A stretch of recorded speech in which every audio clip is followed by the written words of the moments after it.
سلطان الہند خواجہ معین الدین چشتی رحمۃ اللہ علیہ سیستان کے قصبہ سنجر میں 537 ہجری کو پیدا ہوئے۔ آپ ایک دیندار اور علمی گھرانے سے تعلق رکھتے تھے۔ آپ نجیب الطرفین سید ہیں۔ بچپن ہی سے نرم دل اور شریف طبیعت کے مالک تھے۔ آپ کی طبیعت بچوں کی عام عادت اور مزاج سے یکسر الگ تھی، بلکہ سچ تو یہ ہے کہ بچپن کے زمانے سے ہی خواجہ غریب نواز رحمۃ اللہ علیہ کے اندر وہ تمام آثار نمایاں تھے جو ایک مرد مومن کی علامت اور پہچان ہوتی ہے۔ حضرت خواجہ غریب نواز رحمۃ اللہ علیہ کی نشو و نما خراسان میں ہوئی اور وہیں پروان چڑھے۔ جب 15 سال کے ہوئے تو والد بزرگوار کا سایہ سر سے اٹھ گیا۔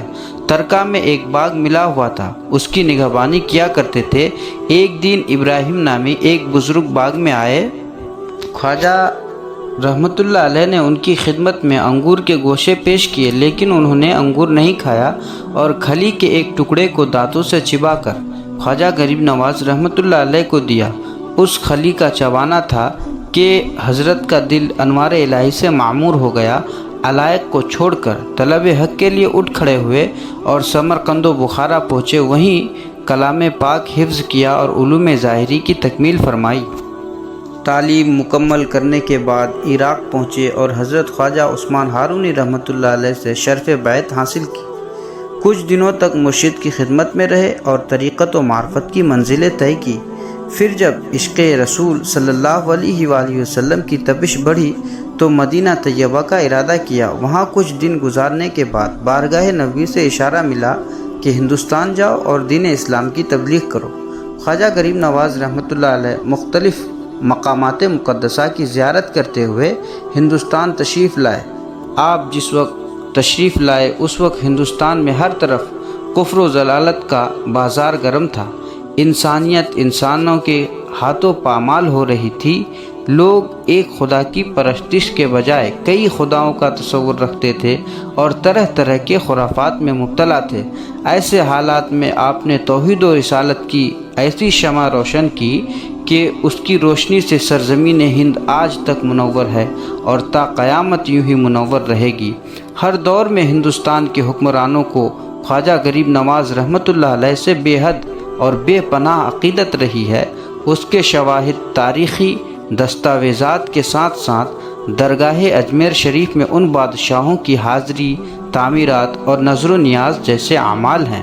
خواجہ غریب نواز رحمۃ اللہ علیہ کی 2 شادیاں ہوئی، جن میں ایک عصمت بی بی جو حاکم اجمیر کی بیٹی تھی اور دوسری ایک ہندو راجا کی لڑکی بی بی امت اللہ تھی جو مشرف با اسلام ہو گئی تھی۔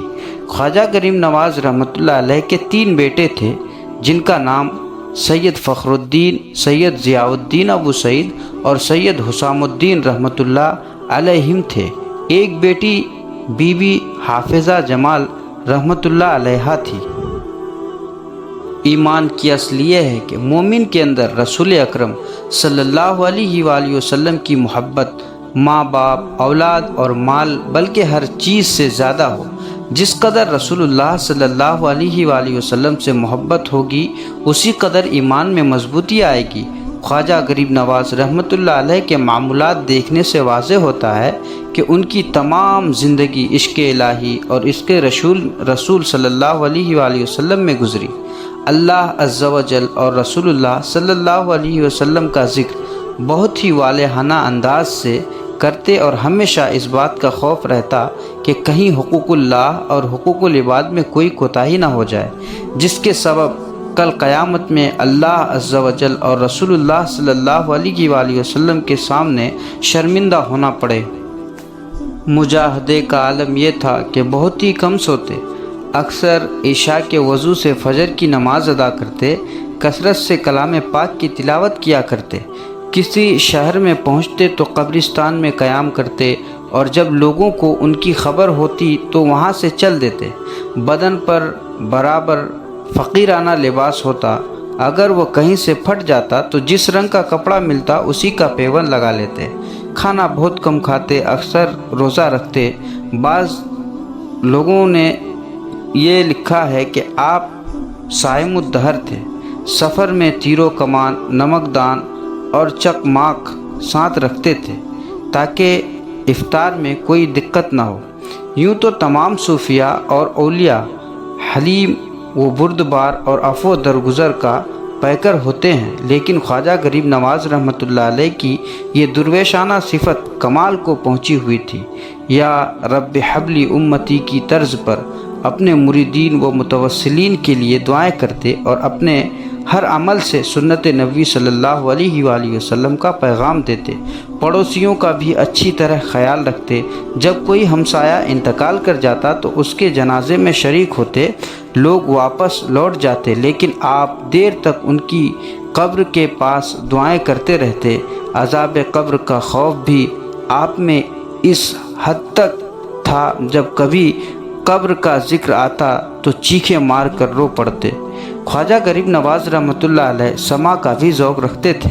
ان کی محفل سماع میں بڑے بڑے علماء اور مشائخ شریک ہوتے تھے۔ ان کا خیال تھا کہ سماع اسرار حق اور معرفت الہی حاصل کرنے کا بہترین ذریعہ ہے۔ سماع میں اللہ اور بندے کے درمیان کے سارے حجابات اٹھتے چلے جاتے ہیں۔ پھر جب بندے پر عشق الہی کا غلبہ ہوتا ہے اور اللہ کی ہیبت و خشیت طاری ہوتی ہے تو اس کا قلب انوار و تجلیات سے بھر جاتا ہے اور وہ وجد و سرور کی ایمانی کیفیت سے سرشار نظر آتا ہے۔ بعض لوگوں نے خواجہ غریب نواز رحمۃ اللہ علیہ کی جانب جن تصانیف کو منسوب کیا وہ مندرجہ ذیل ہیں۔ نمبر 1 انیس الارواح، نمبر 2 گنج اسرار، نمبر 3 کشف الاسرار، نمبر 4 دلیل العارفین۔ اول الذکر تصنیف خواجہ عثمان ہارونی رحمۃ اللہ علیہ کے ملفوظات پر مشتمل ہے۔ اس میں دیوان معین کے علاوہ کئی مختلف رسالے بھی ہیں، جبکہ آخر الذکر تصنیف خواجہ غریب نواز رحمۃ اللہ علیہ کی تعلیمات پر مشتمل ہے، جس میں اخلاق، نماز، روزہ، تلاوت، معرفت کی باتیں اور سلوک کے مقامات وغیرہ کا ذکر مختصر اور جامع طور پر ہے۔ خواجہ غریب نواز رحمۃ اللہ علیہ عشاء کی نماز پڑھ کر اپنے حجرے میں گئے، دروازہ بند کر لیا۔ کچھ دیر بعد ایسے پاؤں پٹکنے کی آواز آنے لگی جیسے کوئی وجد و کیف کے عالم میں پٹکتا ہے، اور اسی وجد کے عالم میں آخر شب کو ان کی روح پرواز کر گئی اور یوں حبیب اللہ اور حب اللہ کی خاطر جاں بحق ہو گئے۔ انا للہ و انا الیہ راجعون۔